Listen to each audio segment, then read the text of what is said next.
Hello everybody, welcome back to TechTube. I hope you all are doing great. So in today's episode, I'm gonna guide you through the tutorial video of how to lock your Facebook profile.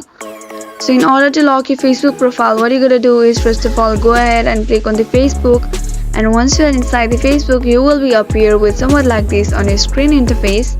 Now in order to lock your profile, first of all click on your profile and then click on the three dots from your profile, and you will be appear with several options, and among them is the lock profile option. Simply tap on lock profile in order to lock your Facebook profile.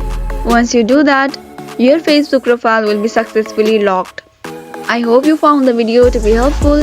If yes, please do not forget to subscribe to our channel and also press the notification bell for more updates. I'll see you again in next video. Goodbye till then.